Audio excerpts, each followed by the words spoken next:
കേരളത്തിന് ജിത്തു ജോസഫിൻ്റെ ഒരു ക്രിസ്മസ് ഗിഫ്റ്റാണ് മെയിൻ. ആ ക്രിസ്മസ് ഗിഫ്റ്റിൻ്റെ സാന്റയാണ് ലാലേട്ടൻ.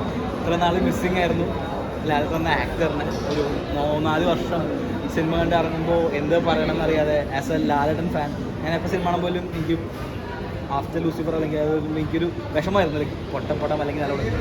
പക്ഷെ ഇത് സന്തോഷത്തോടെ ആത്മാർത്ഥത പറയാം, അടിപൊളി പടം. And our Lalettan's back and thank you Jithu Joseph for bringing Lalettan back. നല്ല പെർഫോമൻസസ് ആണ് എൻ്റെ മെയിൻ ഗോൾ. പിന്നെ സ്റ്റോറി വൈസ് ടീം എന്ത് പറഞ്ഞു അത് തന്നെ ഡെലിവറി ചെയ്ത്. കാരണം ഒരിക്കലും ഒരു ദൃശ്യം ലെവൽ ട്വിസ്റ്റ് മാറുക അങ്ങനെയൊന്നുമില്ല. പക്ഷേ ആദ്യം തന്നെ കൾപ്പിട്ടാണെന്ന് അറിയുമ്പോൾ അത് കൊണ്ടുപോകുന്ന രീതി അടിപൊളിയായിട്ട് ചെയ്തിട്ടുണ്ട്. പിന്നെ എടുത്തു വേണ്ട ലാലേട്ടൻ ഒരുപാട് നമ്മൾ നേരിട്ടുള്ളതാണ്. എടുത്തു വേണ്ട 2 ആർട്ടിസ്റ്റുകളാണ് അനശ്വര, അടിപൊളിയായിട്ട് ചെയ്തിട്ടുണ്ട് പുള്ളിക്കാരായിരുന്നു. പിന്നെ ശ്രദ്ധിക്കുക, ഞാൻ പലവണ പറഞ്ഞു ഒരു നെഗറ്റീവ് ഷെയ്ഡാണ്. ക്ലൈമാക്സ് ഒക്കെ ആകുമ്പോൾ കൈ കിട്ടിയ ഒരെണ്ണം പൊട്ടിക്കണം എന്ന് നമുക്ക് ഫീൽ ആവും. അത്ര ആ ഒരു ഇത് പുള്ളി ചെയ്ത് വെച്ചിട്ടുണ്ട്.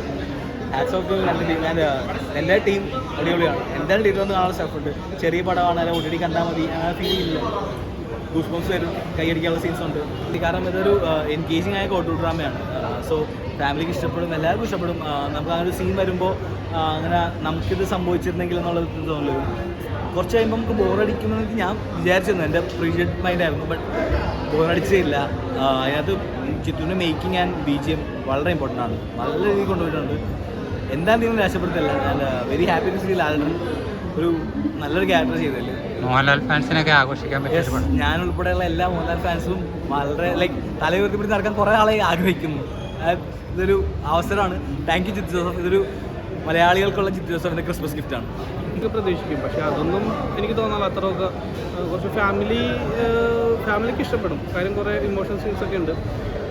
പിന്നെ എന്താ പറയുക, നമുക്ക് എൻഗേജിങ് ആണ് ഈ പടം.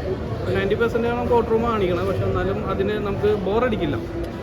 ഓരോ സീൻസ് വരുമ്പോഴും നമ്മൾ എൻഗേജിങ് ആയിട്ട് തന്നെ ഇരിക്കും. പിന്നെ ഡയറക്ടർ പറഞ്ഞ ട്വിസ്റ്റും കാര്യങ്ങളൊന്നുമില്ല. ഡയറക്റ്റ് പടം ഇറങ്ങുന്നതിന് മുമ്പ് തന്നെ പറഞ്ഞിരുന്നു 10 മിനിറ്റ് തന്നെ പ്രതിനെ മനസ്സിലാവും. അത് തന്നെയാണ് ഇതിനകത്ത് 10 മിനിറ്റ് തന്നെ പ്രതിനെ കിട്ടും. പക്ഷെ അതിനുശേഷം ഇത് എങ്ങനെയാണ് ഈ കേസ് തെളിയിക്കണത് എന്നുള്ള രീതിയിൽ ആണ് ഫുള്ള് കാണിക്കുന്നത്. അപ്പോൾ അതിൽ നമുക്ക് വലിയൊരു ത്രില്ലിങ്ങോ ഒന്നുമില്ല, ട്വിസ്റ്റോ കാര്യങ്ങളോ ഒന്നുമില്ല.